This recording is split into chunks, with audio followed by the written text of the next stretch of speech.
Hello friends, कैसे हैं आप लोग। उम्मीद करता हूं कि आप अपने घर में बिल्कुल सेफ होंगे। हमने अपनी प्रीवियस वीडियो में फ्रेंच रेवोल्यूशन के 3 कॉजेज बताए थे। पॉलिटिकल, सोशल और इकोनॉमिकल। उसी को कंटिन्यू करते हैं और अब चलते हैं इंटेलेक्चुअल कॉजेज पे। आपको मैंने प्रीवियस वीडियो में वहां का सोशल स्ट्रक्चर बताया था।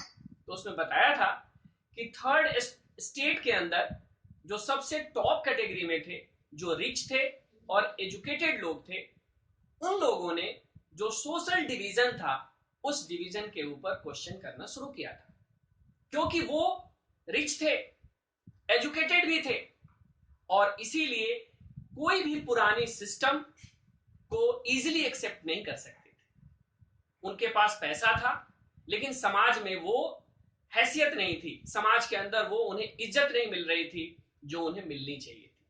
और इसीलिए जो ये एजुकेटेड क्लास था वो एक ऐसे समाज की बात कर रहा था जो मेरिट पे बेस्ड हो, बर्थ पे बेस्ड न हो। क्योंकि क्लर्जी और नोबेलिटी इन दोनों के पास बहुत सारे अधिकार थे और वो अधिकार थर्ड स्टेट के लोगों के पास नहीं था। तो इन लोगों ने क्वेश्चन एराइज किया कि कोई भी अधिकार व्यक्ति के मेरिट पे मिलना चाहिए, न कि उसके बर्थ पे मिलना चाहिए। और इसी विचार को आगे बढ़ाने का काम उस समय के 3 बहुत बड़े फिलोसफर्स ने किया। और इन तीनों फिलोसफर्स ने बुक के द्वारा, अपनी राइटिंग के द्वारा ऐसे थॉट्स लोगों के सामने रखे जिसके आधार पर आम लोग भी रिवोल्ट करने के लिए आगे आ गए। तो कौन कौन से थॉट्स थे? पहला थॉट था जॉन लॉकी का। जॉन लॉकी ने एक बुक लिखी जिसका नाम था two treaties of government. Two treaties of government. इस बुक में उन्होंने रिफ्यूज किया डॉक्ट्रीन ऑफ डिवाइन पावर। अब सबसे पहले यह समझना है कि डॉक्ट्रीन ऑफ डिवाइन पावर क्या होता था। उस समय राजा को ऐसा मान लिया जाता था कि उसे रूल करने का अधिकार भगवान के द्वारा मिला हुआ है, यानी उसके पास रूल करने का डिवाइन राइट है, यानी गॉड ने ये वर्क उसे दिया है।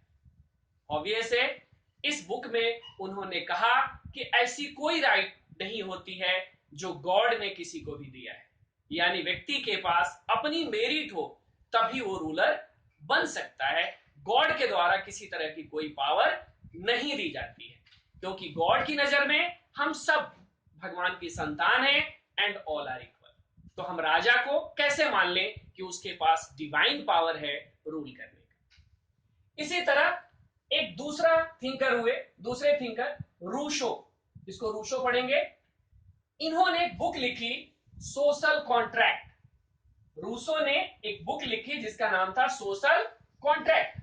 इन्होंने कहा कि जो गवर्नमेंट होनी चाहिए वो एक सोशल कॉन्ट्रैक्ट पे बेस्ड होना चाहिए। सोशल कॉन्ट्रैक्ट का मतलब हुआ कि सोसाइटी के लोग और उनके रिप्रेजेंटेटिव, चाहे वो राजा हो या और भी अधिकारी हो जो रिप्रेजेंटेटिव कहे जाते हैं, इन दोनों के बीच एक कॉन्ट्रैक्ट होना चाहिए, एक दूसरे के प्रति रिस्पॉन्सिबिलिटी होनी चाहिए, और तब किंग अपने प्रजा को रूल कर सकता है। यानी एक सोशल कॉन्ट्रैक्ट पे बेस्ड सोसाइटी होनी चाहिए, ये नहीं कि राजा को जो मन में आए वो करे, यानी प्रजा के प्रति राजा को भी रिस्पॉन्सिबल होना जरूरी है। तो ये सोशल कॉन्ट्रैक्ट में बताया। अब एक तीसरे फिलोसफर हुए मॉन्टेस्क्यू। मॉन्टेस्क्यू ने एक बुक लिखी जिसका नाम था द स्पिरिट ऑफ लॉज। इस द स्पिरिट ऑफ लॉज में बुक के अंदर यह कहा गया था कि सारी पावर जब एक व्यक्ति के अंदर होगी तो ऑब्वियस है वो निरंकुश बन जाएगा, अनकंट्रोल्ड बन जाएगा। इसीलिए पावर का डिसेंट्रलाइजेशन होना चाहिए, डिवीजन होना चाहिए। जैसे आज के डेमोक्रेसी के हिसाब से मैं समझाऊं तो आज भी आप देखेंगे कि पावर डिवाइडेड है, एग्जीक्यूटिव, लेजिस्लेटिव, जुडिशियरी।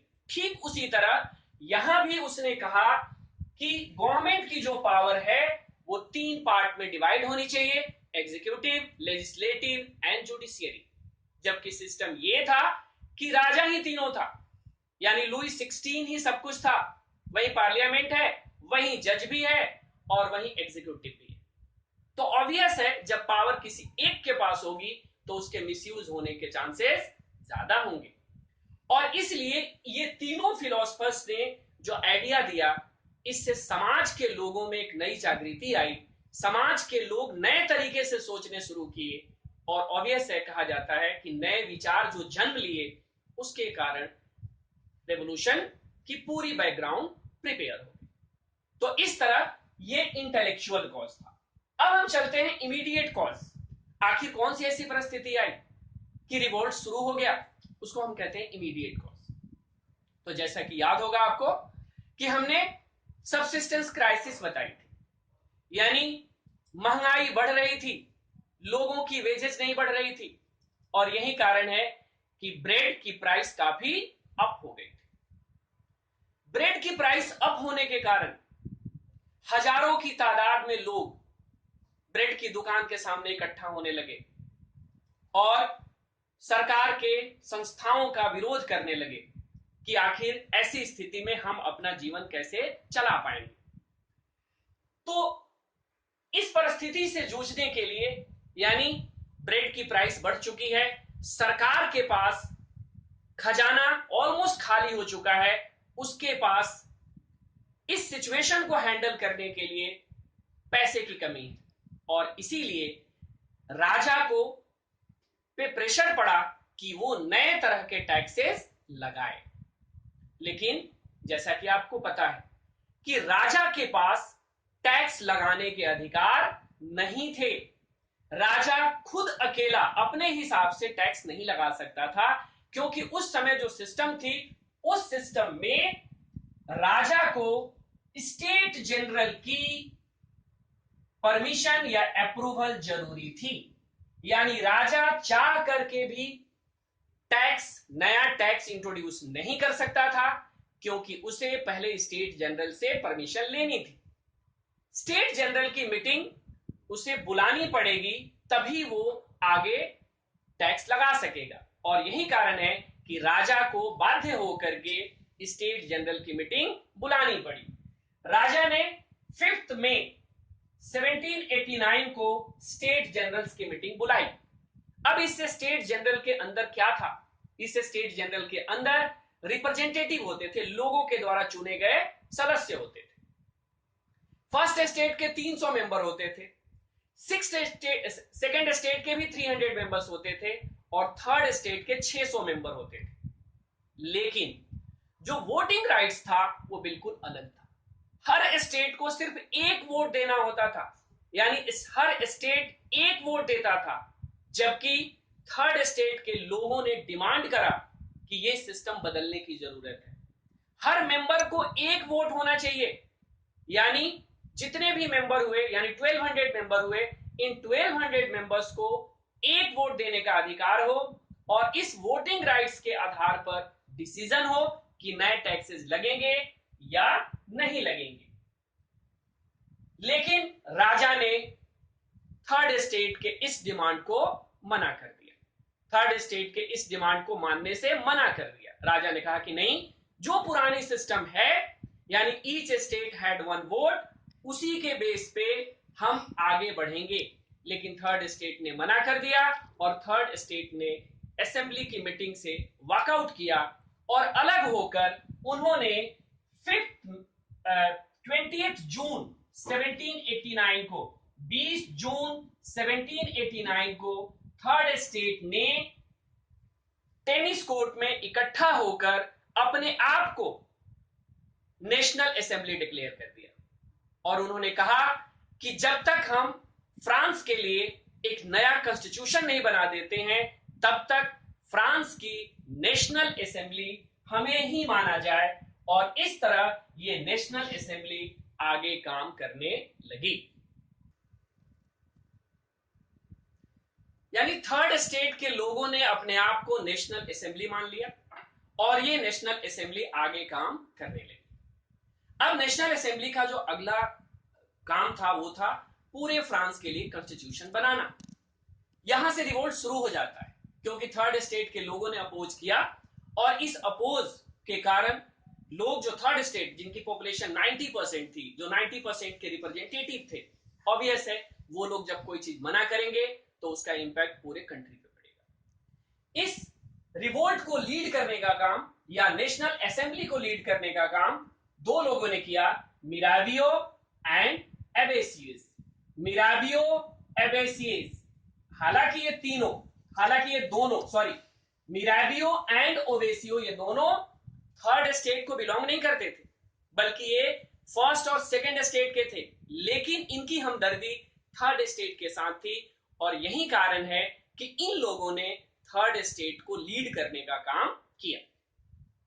अब नेशनल असेंबली जो है वो अपना ड्राफ्टिंग का काम शुरू कर दी, यानी कॉन्स्टिट्यूशन का काम शुरू हो गया। लेकिन जब तक कॉन्स्टिट्यूशन बन रहा था तब तक पूरे फ्रांस के अंदर अलग अलग लेवल पे रिवोल्ट हो रहे थे। गांव में किसानों के द्वारा, जो वहां फ्यूडल सिस्टम था उस सिस्टम के का अपोज किया जा रहा था। गांव के जो छोटे मोटे पीजेंट्स थे, लेबरर्स थे, उन लोगों ने वहां जो फ्यूडल पावर था उसके अगेंस्ट रिवोल्ट किया, उनकी संपत्ति को जब्त कर लिया और उन्हें मार करके वहां से भगा दिया। इस तरह पूरे कंट्री के अंदर रिवोल्ट तेजी से स्प्रेड आउट हो रहा था। अल्टीमेटली वो दिन आया 14 जुलाई, जब 14 जुलाई 1789, जिसकी बात हम पहले भी कर चुके हैं कि वो दिन था जिस दिन 7000 लोग गैदर्ड हुए, एक पीपल मिलिशिया बनाया और इन लोगों ने बैस्टिल, याद होगा आपको बैस्टिल, उस बास्टिल फोर्ट को ध्वस्त कर दिया, गिरा दिया और इस तरह राजा का जो पावर था वो पहली बार खुली चैलेंज का शिकार हुआ। अल्टीमेटली राजा ने, जो पूरे फ्रांस के अंदर रिवोल्ट चल रहा था, राजा के पास अब दूसरा कोई ऑप्शन नहीं था, राजा ने नेशनल असेंबली को मान्यता दे दिया और उन्होंने थर्ड स्टेट के इस बात को भी मान लिया कि नेशनल असेंबली ये कह रही थी कि नेशनल असेंबली का ये मानना था कि राजा की पावर कॉन्स्टिट्यूशन के द्वारा कंट्रोल होनी चाहिए, यानी राजा अपने मन से कोई काम न करे, एक कॉन्स्टिट्यूशन होनी चाहिए और कॉन्स्टिट्यूशन के अंदर जो राइट्स हो उसी के बेस पे राजा भी डिसीजन ले। ऑब्वियस है राजा के पास कोई दूसरा ऑप्शन नहीं था और इसलिए लुई 16 ने नेशनल असेंबली को मान्यता दे दिया और उनके कॉन्स्टिट्यूशन को भी मान्यता दे दिया और ये कॉन्स्टिट्यूशन इस बीच में क्या होता है कि राजा ने असेंबली एक्सेप्ट कर लिया। अब असेंबली ने क्या किया कि 4 जुलाई 1789 को असेंबली ने कुछ जो पहले के कानून थे उनको एबॉलिश कर दिया। कौन कौन से कानून को एबॉलिश किया? उन्होंने फ्यूडल सिस्टम को एबॉलिश कर दिया। फ्यूडल सिस्टम वो सिस्टम थी जिसमें फ्यूडल्स को आम लोगों से काम करवाने का अधिकार होता था, स्लेव बनाने का उन्हें अधिकार था, तो इस फ्यूडल सिस्टम को खत्म कर दिया गया। इसके अलावा जो एक टैक्स होता था टीथेस, जो रिलीजियस टैक्स होता था, उस टैक्स को भी समाप्त कर दिया गया क्योंकि लोग देना नहीं चाह रहे थे, जबकि चर्च इसे जबरदस्ती ले रहा था, तो ये टैक्स भी नेशनल असेंबली ने खत्म कर दिया। इसके अलावा चर्च के पास जो लैंड थी, काफी बड़ी अमाउंट में लैंड चर्च के पास थी, तो लैंड जो चर्च के पास थी उसे वापस ले लिया गया और इस तरह सरकार के पास काफी बड़ी मात्रा में संपत्ति आई जिसके आधार पे आगे का काम चलाया जा सकता था। अल्टीमेटली 1791 में फ्रांस का कॉन्स्टिट्यूशन तैयार हो गया और राजा ने फ्रांस के कॉन्स्टिट्यूशन को मान्यता दे दिया, नेशनल असेंबली को भी मान्यता दे दिया और इस तरह फ्रांस 1791 में एक कॉन्स्टिट्यूशनल मोनार्की बन गया। तो 1791 में फ्रांस कॉन्स्टिट्यूशनल मोनार्की बन गया। ऑब्वियस है, आप जानना जरूरी है कि कॉन्स्टिट्यूशनल मोनार्की बना तो क्या क्या चेंजेस हुए। तो कॉन्स्टिट्यूशनल मोनार्की बना तो अब इस समय नेशनल असेंबली को मान्यता मिल गई और नेशनल असेंबली एक ऐसा बॉडी था जो इनडायरेक्टली इलेक्टेड था। इनडायरेक्टली इलेक्टेड यानी आज जो पार्लियामेंट है आपकी वो डायरेक्टली इलेक्टेड है, यानी आप पार्लियामेंट को इलेक्ट करते हैं। लेकिन उस समय जो नेशनल असेंबली बनी 1791 में, वो इनडायरेक्टली इलेक्टेड थी। अब कैसे इनडायरेक्टली इलेक्टेड थी इसको समझना है।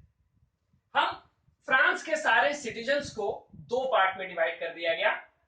पहले पार्ट को हम एक्टिव कह रहे हैं और दूसरे पार्ट को पैसिव कह रहे हैं। एक्टिव वो लोग थे जिनके पास वोटिंग राइट्स थी और पैसिव वो लोग होंगे जिनके पास वोटिंग राइट्स नहीं होगी।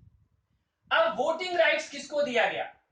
नए कॉन्स्टिट्यूशन के हिसाब से वोटिंग राइट्स उनको दिया गया, all main above 25 years age who paid taxes is equal to at least the wages of 3 days of laborers। यानी कोई भी 25 साल से अधिक उम्र का पुरुष जो कम से कम मजदूरों के 3 दिन के मजदूरी के बराबर टैक्स देता था, उसे माना गया एक्टिव सिटीजन। यानी जो लोग टैक्स देते थे और कम से कम 3 दिन के मजदूरी के बराबर, उनको कहा गया कि एक्टिव सिटीजन हैं और इन्हीं को वोटिंग राइट्स दी गई। अब ऑब्वियस है बाकी लोग जिनके पास वोटिंग राइट्स नहीं है, उसमें कौन कौन से आएंगी?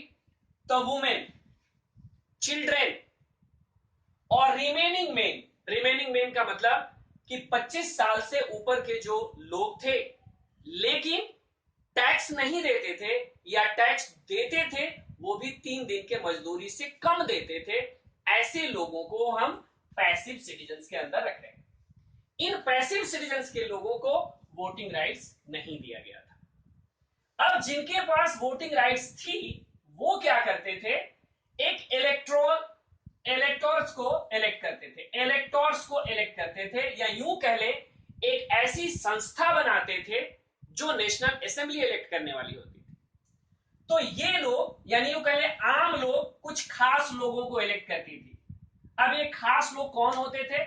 तो नॉर्मली इलेक्टर्स वही लोग होते थे जो टैक्स पेयर लोगों के टॉप लिस्ट में आते थे।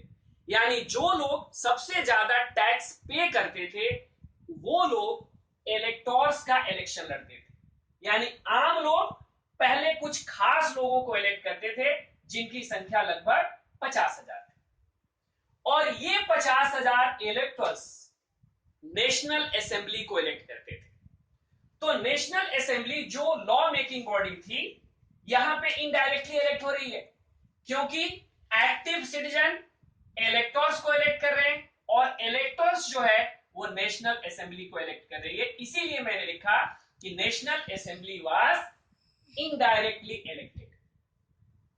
अब ये जो नेशनल असेंबली थी, इस नेशनल असेंबली जो है वो कंट्रोल करती थी मिनिस्टर्स को भी और किंग को भी करती थी। इस तरह नया जो कॉन्स्टिट्यूशन था उस नए कॉन्स्टिट्यूशन के हिसाब से फ्रांस एक कॉन्स्टिट्यूशनल मोनार्की में चेंज हो गया।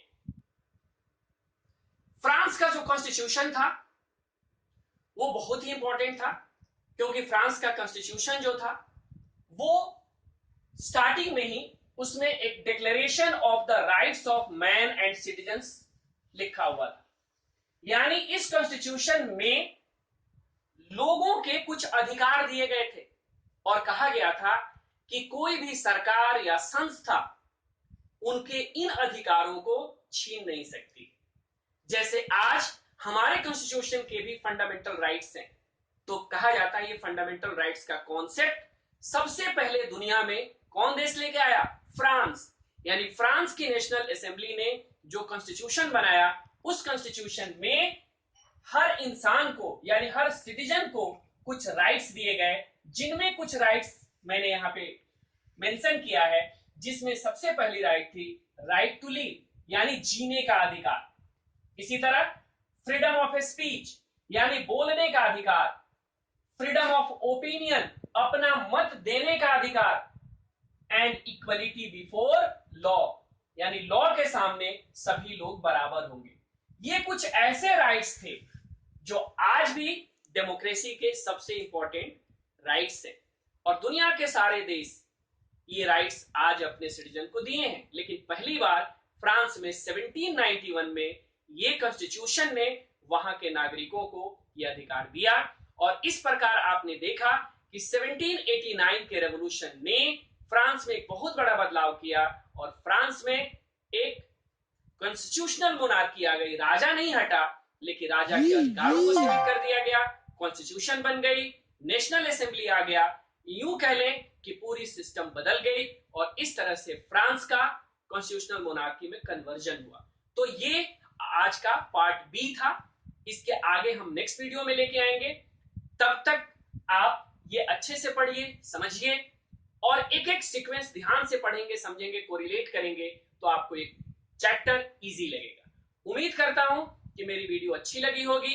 यदि अच्छी लगे तो लाइक कीजिए, शेयर कीजिए, एंड सब्सक्राइब करना जरूर मत भूलिए, क्योंकि यदि सब्सक्राइब कर लेंगे तो जैसे ही वीडियो आएगी आपको पता चलेगा और आप इस वीडियो का लाभ ले सकेंगे। Till then